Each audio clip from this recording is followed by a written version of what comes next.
Oops.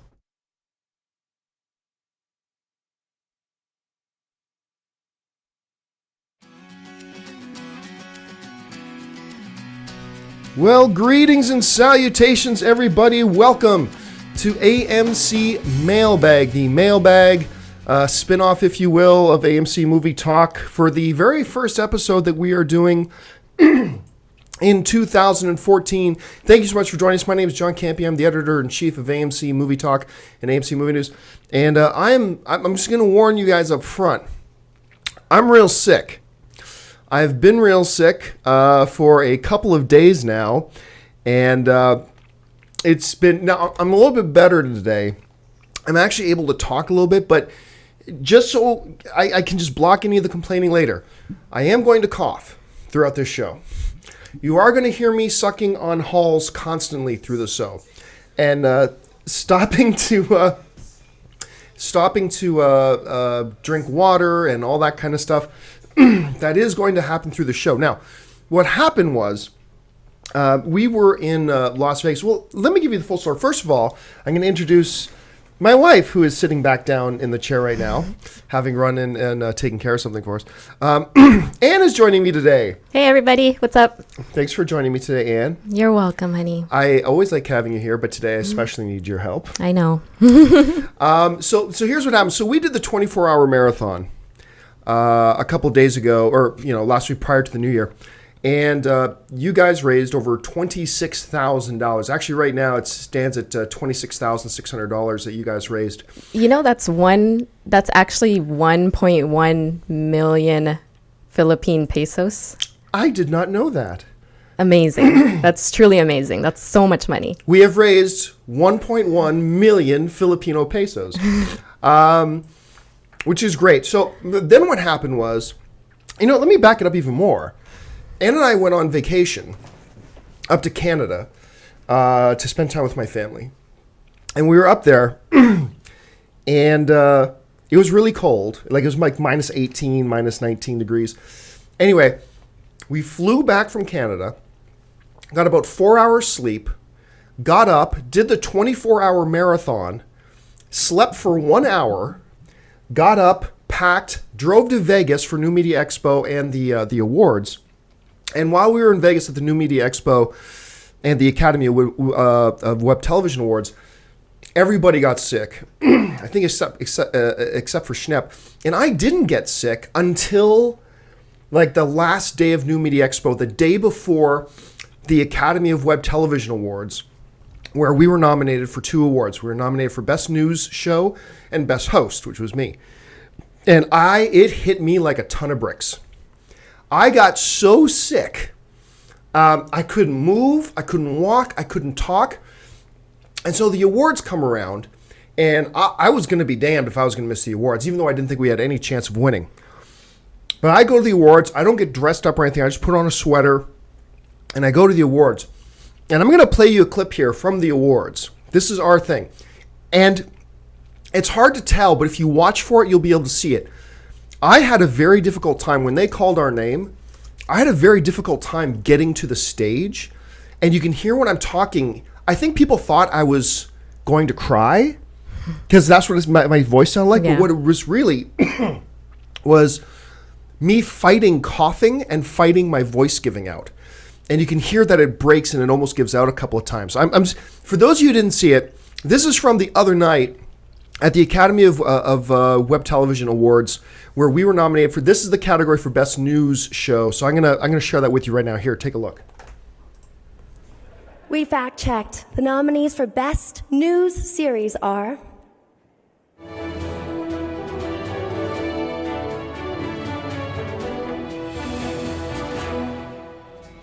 Buzz 60 Entertainment News. Buzz 60 Weird and Viral News. AMC Movie Talk. Vivo News, live from H97 SJXX. Buzz 60 News.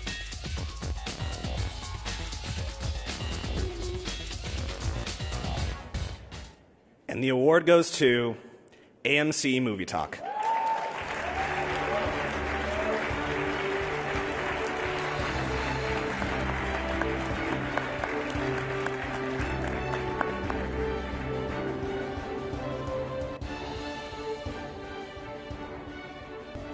Congratulations. Thank you. Wow, this is so weird because you don't know us, but I know like all of you because you're like, most of you are on my TV like every single week. You guys entertain us for hours. Thank you so much to Dennis Zen, Aaron Darling, John Schnepp, Amy Rose Eisenbach, Chris Lee Kennedy, Ashley Mova, the folks at AMC who had the vision to let us create a daily movie talk show, and the integrity to kind of stay out of our way as we do it. And thank you so much for all the entertainment that you guys give us all the time. Thank you. Thanks to all the fans. So that was from the Academy of Web Television Awards the other night. And thank you guys so much for all your support. But after we won the award, I almost collapsed coming off the stage. And what happened was, I don't know if you've ever, you've been sick and you had the flu, and all of a sudden you get hit with this incredible cold. I got so cold all of a sudden that my muscles started doing this, and it almost looked like I was going into convulsions, and I wasn't. It was just my muscles really cold, and I was doing this, and I almost couldn't walk, and I couldn't go back into the award ceremony. I had to go back to my room, and about halfway back to my room, I had to stop a staff member at the hotel to go and get a wheelchair because I was having a really difficult time walking and staying upright. So they wheeled me back to my room, and I just went to bed, and that was it. And I've basically been in bed ever since. But we thought we'd give today a shot. I'm trying with my halls and everything. Thank you guys so much, guys, for joining us. And we are going to start today's questions. Anne has got them open up over there. So, Anne, what is our first question today from the mailbag? All right. So Bradley writes, "Hey, John, love the show and have been watching for months now and even watch old shows in between. But I was wondering, do you ever get tired of answering the same questions over and over? I seen it a lot during the marathon where the majority of the questions were about comic book movies. Don't get me wrong, I like comic book movies as much as the next guy, but there are other things to talk about in movie news. Like I said, love the show. Thank you for almost dying during the marathon, and bring back your wife on the weekends."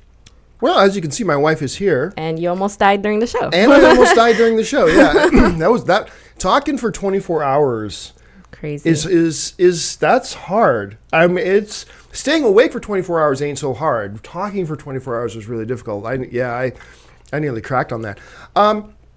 This comes up a lot, and here's the thing. This comes up when people say the same questions get asked all the time. No, they don't. No, they don't. I mean, for a time there, will Christian Bale come back as Batman? That did get asked a lot. The question, of course, the funny question of, was Joseph Gordon-Levitt Robin? That obviously came up a lot. But really, the same questions do not come up a lot. And people who say that clearly never listen to sports talk radio or listen to other talk radio at all. Because here's the thing. We don't do a weekly podcast. We do a daily show every single day. So it can feel like things are less spread out when it's done every single day instead of every week. But we do a show every single day. Now, somebody who listens, and for those of you who listen to political talk radio or news talk radio or sports talk radio like I do, you'll know where I'm coming from. If you listen to ESPN radio or any kind of sports radio, you'll know that they can get on and talk about LeBron James, and they can talk, literally, they will talk about him for 3 straight hours. 3 straight hours they will talk about LeBron James. This weekend, I'm sure, they will talk for, 5, 6, 24, 48 straight hours of Tom Brady. Or Peyton Manning. Or Peyton, yeah, definitely Peyton Manning. I don't know if he's playing today or tomorrow, but Oh, right. But definitely this weekend, they'll talk for 72 straight hours of Peyton Manning. And they can do that every day for a week. With AMC Movie Talk, what we do, though, is like a topic will come up, and we will talk about it literally for like 3 minutes. Because the average AMC Movie Talk show is about,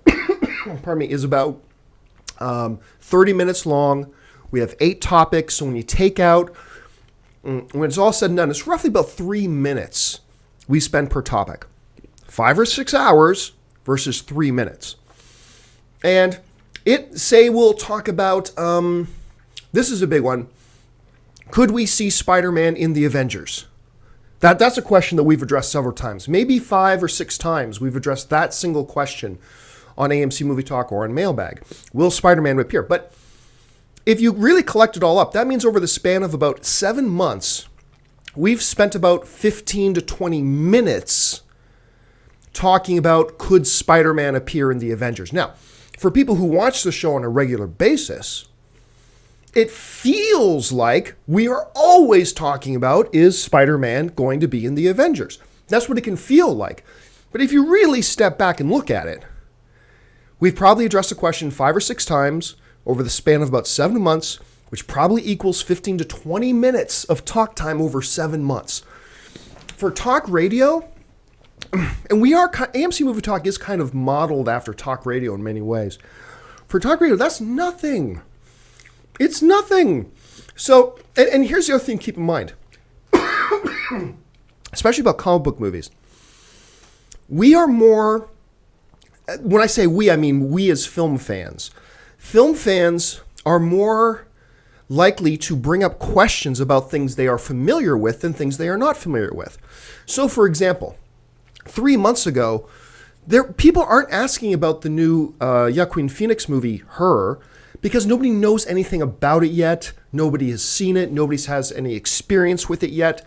And so there's no real questions to ask about it. But we are familiar with the comic book franchises that we already have. We're already invested in Spider-Man and in X-Men and in Fantastic Four and in the Avengers and in Thor. We're already invested in that, and we already know that world, and so we have more questions about it. Same with like Star Wars or Star Trek or other types of sequels, Lord of the Rings or whatever, because their worlds we're already invested in, so it's natural that we ask more questions about that sort of thing than, say, completely unknown things that we're not invested in yet and we don't know about yet.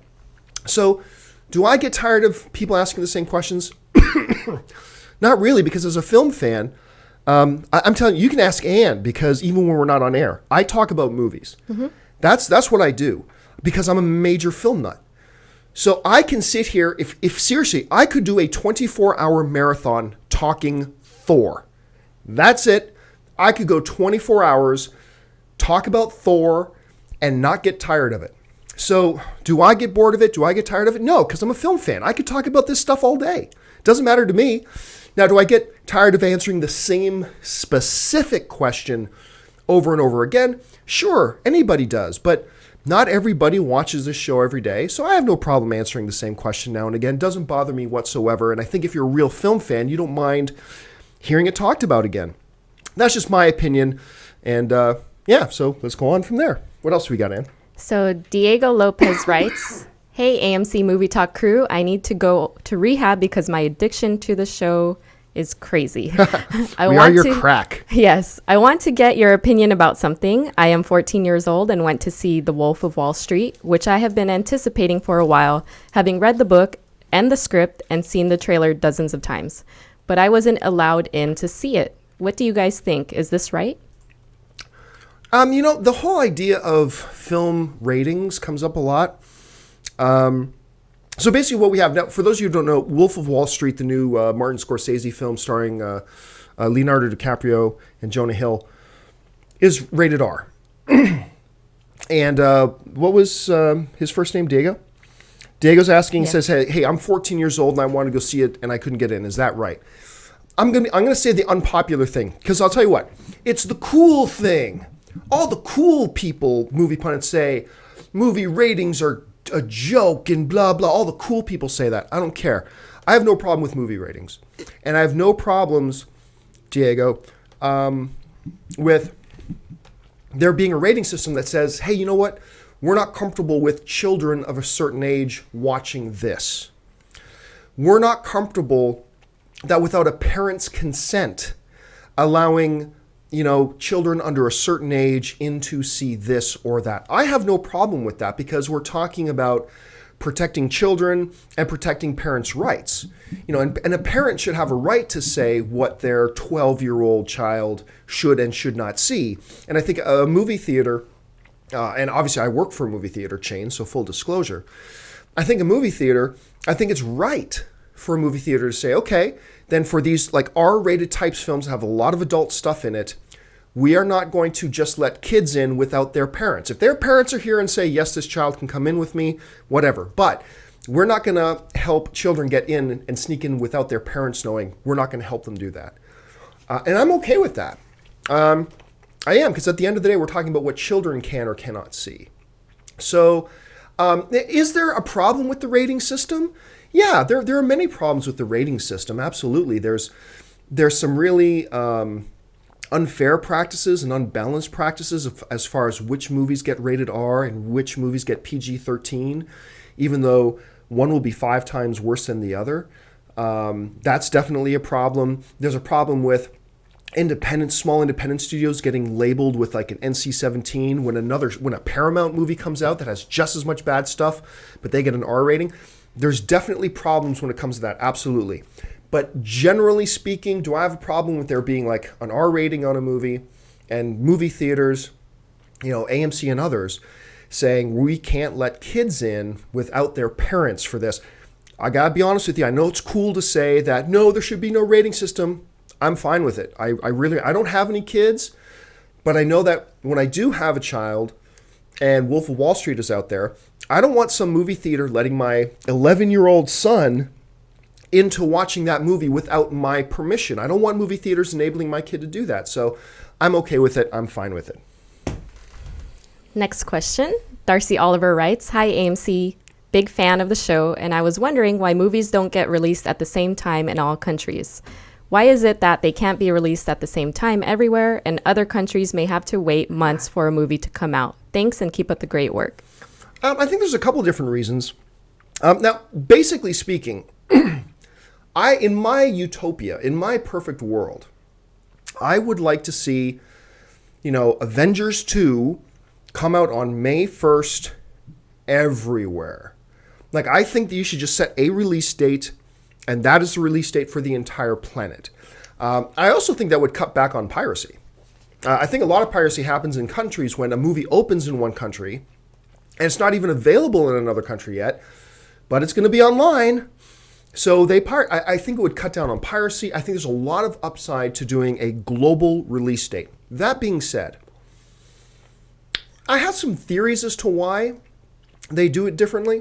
Because for instance, let's say they have market research that shows, hey, if you open a film in Germany and it gets good buzz, then it's more likely to open really good in Finland. There's a lot of these little dynamics at play, right? Where it's not just release it. Like a movie studio wants to get as much profit, obviously, as anybody would, right, from their movies. That's totally understandable. And if they've got market research that says, hey, if a movie tests well in this country, then it opens well in those countries later, then let's stagger the release dates.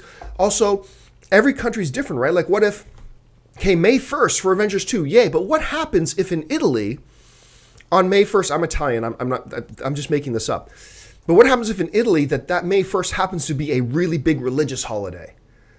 That, movie theaters are closed. Well, then clearly you can't open it May 1st in Italy. You have to find a different release date, blah, blah, blah. So I think in general, it's wise to have, for studios to adopt a global release date for films. I think there's a lot of upside for that. But at the same time, I can understand why there would be individual situations where it may make sense for them to stagger it depending on how markets react and what's playing and what's opening and what's going on in that country at the time. So I don't think there's one uniform answer. I agree with you. General, global release date is best. But there are a number of different situations that could arise that would make it wiser for a studio to stagger their releases. And we'd have to, maybe one day on AMC Movie Talk, instead of getting a director or an actor in, I'll get like a movie publicist in. I'll get a studio publicist to come in and explain some of these things. I think that would be really cool. Do you think they know why? I think some of them know why. I don't know that all of them know why, but I think some of them do. Right. All right, what's next? Okay, so John Pope writes, Campea and Company, love you all like no other. Question, now that Disney owns Star Wars, will they give us the original trilogy in its original format? Will future generations of Star Wars fans ever see Han Solo shoot Greedo first? That's really the big question, isn't it? Now, for a long time, it's been impossible to find an original version of Star Wars. Like the films you would have seen had you gone to see them in theater when they originally played. Because after all the special editions and all that kind of stuff, where now in the original movie, Han and Greedo are sitting across from each other. Greedo never gets a shot off, and Han just shoots him down. But in the special edition, you had Greedo shooting first, Han ducking to the side, and then shooting him, right? Changes a lot about the character of Han Solo. Then you have, the Jabba Palace music scenes. You have the music at the end of the Ewoks. You have lots of extra scenes. You have digital enhancements, blah, blah, blah. To the point that it's nearly impossible today. I have a DVD copy of the original trilogy. Not easy to find. And if you don't have it, it's almost impossible to find it. So the question is, now that Disney owns it, could we at some point in the future see the original version of the original trilogy released on Blu-ray? I'm going to go ahead and say yes. And the reason I'm going to say yes is because of greed. I think there's money to be made there. I think Disney knows there's enough Star Wars fans out there who would kill to get their hands on the original trilogy in its original glory. They may have to wait till George Lucas passes away. I don't think they're going to do anything to piss George Lucas off. I think even though they own Star Wars now, they have a very close relationship with George Lucas. And you don't want to piss off the godfather of all things Star Wars. But I think sometime after George Lucas passes away, I think you will see Disney release it. And we will see Han shoot first. And now some people say, why does everybody make it such a big deal over this did Han shoot first thing? Who cares who shot first? It's a 1 second scene. Greedo dies. Who cares? The reason it's a big deal, my friends, is because it changes everything about the character of Han Solo. Because you know what? The stereotypical two-dimensional movie hero will always do everything right. They're always the Boy Scout. And the Boy Scout wouldn't shoot, the hitman sitting across from him first unless provoked. That's not what the good guy would do. He would wait until the bad guy makes the first move, and then he would do something about it. And that's what the special edition of Star Wars did to Han Solo. They turned him into the Boy Scout hero that would never do anything wrong, would never do anything morally questionable. I have to wait for that bad guy to take the first shot before I'll shoot back. Whereas in the original trilogy, the original version, Han Solo is the scoundrel. He is the thief. He's the smuggler.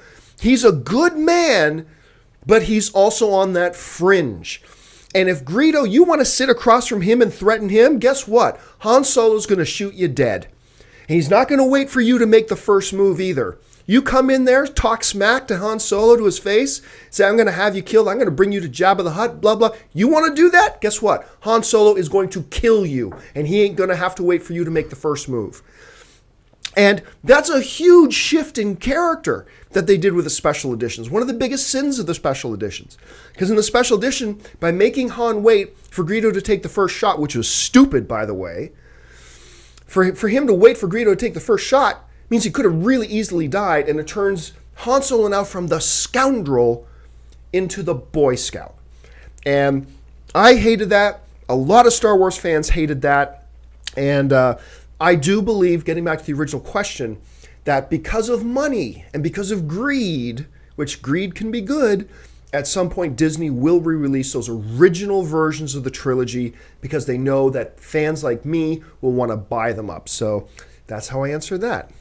Lots of people agreeing that Han did shoot first as well. Absolutely. All right. Christopher Diaz writes, hey guys, huge fan of AMC. I often get into arguments on found footage and whether or not they are effective. In past couple of years, there have been great found footage movies like Wreck, Chronicle, home movies, etc., and pretty bad ones like Quarantine. Anyway, I wanted to ask what your guys' opinion on found footage movies is, and what is your favorite and least favorite found footage movie? Well, let's just start with the ones that I really like. There are two found footage movies I really like. One was really the one that started the whole trend, which was the Blair Witch Project.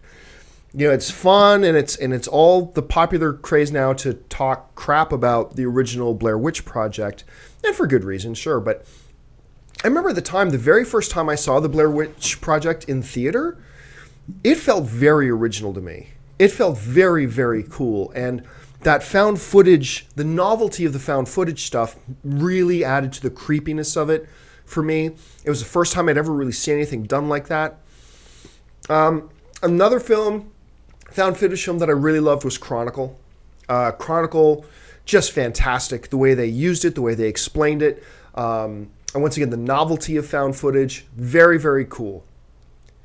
Aside from that, I do not like found footage stuff. The first Paranormal Activity also had some good pizzazz to it because of the found footage stuff. I know it freaked you out. Of course. Especially because you were going to be in the house by yourself for a week. Yes. Because we saw the first Paranormal Activity right before I was going on a trip. I can't remember where. And you were going to be in the house alone, which you were not happy about. And we just moved into this house, so. A house that looked a lot like the house in Paranormal Activity. House. Yes. Didn't you have to get a couple of our friends to come and stay with you? Yes, I did. Yes, she did. So there is something pretty cool about the first Paranormal Activity and how it utilized it. But I got to tell you, I'm over it.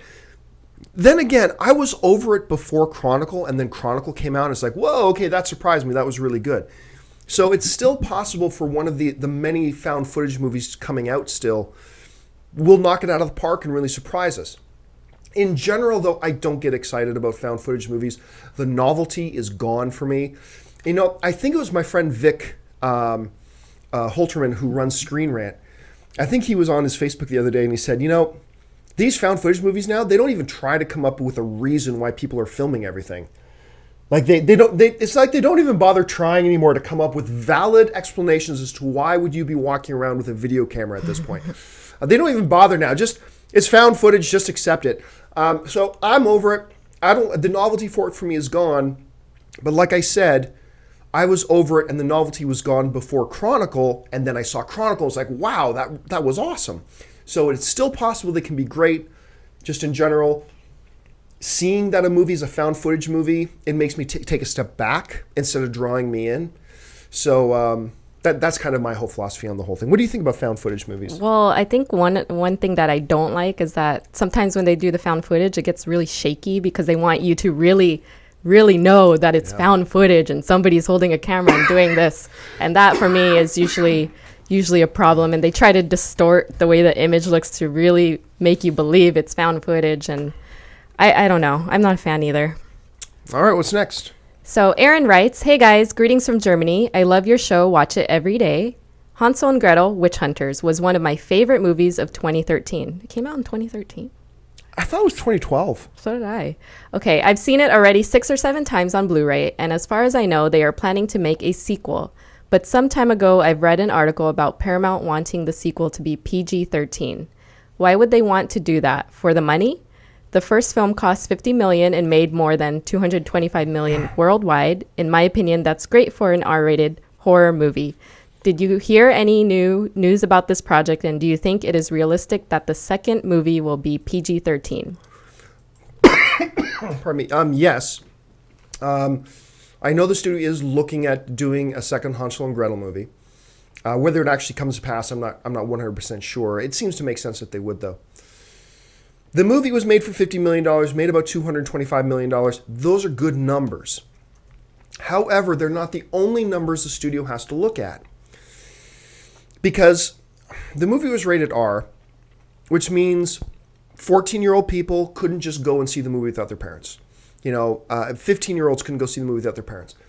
That's a good chunk of change right there. If you can get a group of 7 or 8, 15, 16-year-olds going to the movies and going to see Hansel and Gretel, that makes a lot of money for a studio. And they couldn't do that with the first one because it was rated R. The problem with Hansel and Gretel Witch Hunter is it sucked. And to be fair, Ann and I were at the premiere of it. Yeah, we were like, weren't we just sitting just not too far behind Will Ferrell? Yes. Who was one of the producers on the film. Yeah, I forgot about that. And we walked out and I said, because we had heard people hated it. Mm-hmm. Before we even saw the premiere, we had heard a lot of people just hate this film. And we came out and I went, you know what? Was that a good movie? No. But it wasn't, I didn't think it was total trash like a lot of people say it is. I thought it had some redeeming qualities. But anyway, on Rotten Tomatoes, Rotten Tomatoes tells us that only 15% of critics actually like the film. And the fan rating is also a rotten. So only 15% of critics like the film, and even the fan rating was a rotten. That means this, that the movie made $225 million, But with everybody not liking the film, that means the next one will make less. So, because a lot of the people will not go back to watch it again. You had that many people not like the first one, and I know you did, and that's great. That's the beautiful thing about film is the subjectivity of it. Just because I love a film doesn't mean you have to love it, and just because you love it doesn't mean I have to love it, and nothing wrong with that. And I'm glad you liked the first one. But the fact is, the majority of people did not like the first Hansel and Gretel Witch Hunter, which means that $225 million that the first one made, that number is going to go down. Now, that's not a rule, but general wisdom says that number will go down for the next one. So the studio now has to think, okay, do we still want to make another one then? Or do we open up another revenue stream to make up for that dip in box office that we'll probably get? So they go, okay, let's open it up and make it PG-13. So even though less people will go to see the next one, 14 and 15-year-olds will be able to go see it and hopefully bring those box office numbers up to that $225, $230, $240 million range, so the film can be quite profitable again, like the last time. And that's probably what the studio is looking at, and they're not dumb for thinking that way, because honestly, if they just put out Hansel and Gretel Witch Hunters 2 rated R, it's going to make a lot less money than the first one did, because the crowd, the critic, all the reactions were so negative. So what do? Make it a PG-13 so you can replace that lost revenue. I think it might be best just not to make another one. But if you're going to make another one, it's probably wise to make it PG-13. All right, those are all the pre-recorded questions we have. Now, normally, normally what happens is we do another half hour of just taking questions from the chat board. Obviously, I am struggling right now with coughing and hacking and wheezing, and I'm sweating and I'm still feverish, whatever, a little bit delirious. So we're only just going to take a couple of questions. So Anna, have you been keeping an eye on the chat board there? Have you got any questions pulled out from the chat board? Yes, I was pulling some just in case you wanted to take a few. Let's take a couple. Okay, so Justin Johnson asks, when do you think we'll see a new Captain America trailer or the first Guardians of the Galaxy trailer? Man, I'll tell you what, I'm shocked we haven't had a full Guardians of the Galaxy trailer yet. I really am. Because, look, I've been saying for like a year, nobody knows who the Guardians of the Galaxy are. Nobody. And they are going to need to pump and push and really propel Guardians of the Galaxy way in advance to get everybody ramped up. And I would have thought we would have had a trailer, a cameo in Thor, and don't talk about that end credit thing, because that was stupid in Thor 2. I would have thought cameos in that. I would have thought they would have had a role to play in Captain America. I would have thought Marvel would be doing more by this point to introduce Guardians of the Galaxy to everybody than they have already. Now, granted, the movie is still a ways off, but it's not that far off anymore. I hope we see a full-fledged, honest-to-goodness trailer for Guardians really soon. As far as the next Captain America trailer goes, probably pretty damn soon. I mean, that first trailer was so good that awareness is already pretty high, so they don't have the need right now to really pump out 4 or 5 trailers for Captain America 2. That first one was great. It got everybody buzzing. They've got high awareness for the film and when it's coming out and everything, that they probably don't feel a lot of need to rush anything. But I would suspect that we're probably going to see a Captain America 2, another trailer, I'm going to guess before Valentine's Day. Which is only a month away. So I'm going to guess before Valentine's Day. All right. You want another question? Yeah, let's do another one. You can do it? Okay. DJALX7 asks, what is the right order to see all the Star Wars movies?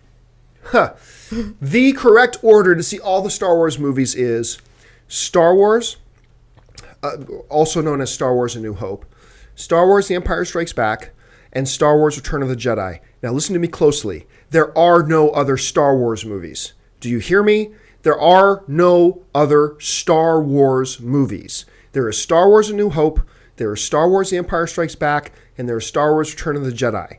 There is nothing else. These aren't the droids you're looking for. Move along. Move along. Thanks, honey.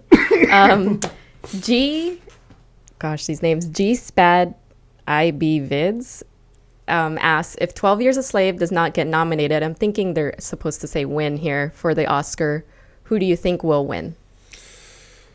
Man, it's a good question. I think Her is going to have some momentum going into the Oscars. I think Her presents a legitimate challenge to 12 Years a Slave. I think Wolf of Wall Street, simply because it's Martin Scorsese and it's had some controversy, that's going to have some weight behind it. I think Inside Llewyn Davis is a sexy pick, but I honestly don't think it has much of a chance. Could surprise us, though. Could surprise us. But I still really do think the 12 Years a Slave, it's award to win this year. But I won't fall over of shock if either Her or Wolf of Wall Street end up taking it. Let's do another one. All right. Grimjaw Jack asks, John, what do you think about Constantine sequel with Keanu Reeves? I heard they were planning to do it back in 2005. Can I just add that is now 2014? Yes, it is now 2014. No, it's not going to happen. I don't think there's really any real chance of it happening. It may. I mean, don't get me wrong. I haven't heard from a studio source, forget it, never happening. But I have a very, very hard time believing that there would be another Constantine movie at this point. I don't think anybody's really interested in it. So I would have to say no. Did you want another question? Let's do two more and then we'll call it a day. I did see that Baton 11 CA says that Mud or Her is their prediction. I don't think Mud will. I think Mud is a very good movie. A very, very good movie. Actually, if any Matthew McConaughey film has a chance of upsetting 12 Years a Slave for Best Picture, it'll be the other Matthew McConaughey movie, Dallas Buyers Club. Right. That one may have a dark horse chance at upsetting 12 Years a Slave. I think more so than Mud, actually. I really do. Okay, next question. Garrett Ducker asks, hey guys, do you think we will see a Godzilla promo during the Super Bowl? Or any promos, I guess. Well, we're going to see lots of promos, Super Bowl. I mean, Super Bowl is a great time for them to show off a lot of stuff. Maybe they're going to do Guardians of the Galaxy stuff at the Super Bowl. That would be pretty cool. I'm going to guess yes. Just a guess. Let me preface that. I haven't had anybody tell me, any studio source say to me that they're going to be doing a Godzilla thing at the Super Bowl. But I'm going to go out on a limb and say yes. I think that's a pretty good assumption on your part. Awesome. All right. Joseph Bonner asks, hey guys, I was just wondering, do you think Avengers 2 is too crowded with Scarlet Witch, Quicksilver, and known rumors that Black Panther will also make an appearance? There seems to be too many characters. Thoughts? No, I remember every movie. Look, we were just talking about Wolf of Wall Street. There were like 40 characters in that movie. Like 40 characters. Princess Bride, tons of characters. Lord of the Rings, dozens and dozens and dozens and dozens and dozens of characters. The question is not how many characters are in a movie. The question is, how many characters do they try to give significant screen time to or give significant storylines to? That's the question. You could have a movie that has 8 characters and have it be too many. You can have a movie that has 55 characters and have it not be too many. It depends on, where they put their focus on. Because, it's got Scarlet Witch and it's got Thor and it's got Quicksilver and I don't know if I believe the Black Panther stuff, but it's got all those guys. But like I said before, look at Lord of the Rings. You had Boromir, Faramir, you had Gollum, you had the 5 or 6 hobbits, you had Gandalf, you had Sauron, you had Saruman, you had that big orc character that Saruman creates that becomes leader of his pack and all that kind of stuff. You had the goblins, you had the cave troll, you had Boromir, I might have mentioned Boromir, you had Legolas, you had the other people in the party, you had the innkeeper at the end. I mean, you could go on and on and on and on and on. There's a huge laundry list of characters, but it works.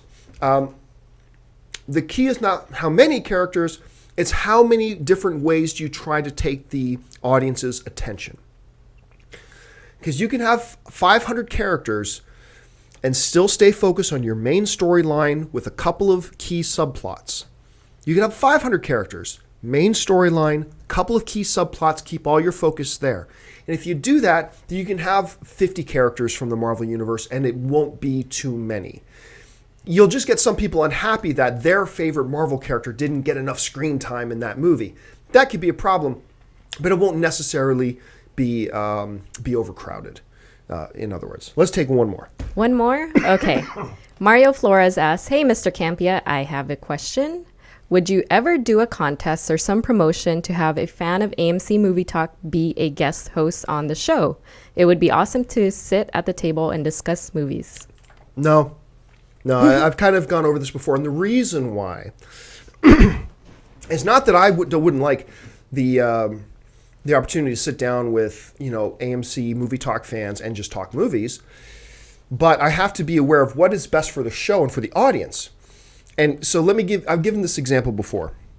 The reason I will never have a contest where we can have just a random AMC Movie Talk fan on the show is because I watch ESPN Sports Center, okay? And I watch Sports Center because I want to see the sports experts talking about sports. I don't want to see ESPN Sports Center get random Joe, the guy who works at the local hospital, on there talking about sports. I don't want to watch that. I want to see the ESPN guys talk sports. I don't want to see, Phyllis from the grocery store and Martin the lawyer and Eddie the whatever on ESPN Sports Center doing Sports Center. It would be really cool for Phyllis and Martin and Eddie, but it wouldn't be cool for the fans. And so my way of always looking at that is that it would be cool for the fan to have the fan on the show, but I don't think it would be cool for the audience. And so I always got to be aware of that. So because it really sounds cool as a theory, but I think in general it's not a really good idea. So no, honestly, you probably won't ever see me do that. People want to sit at the Redwood AMC table.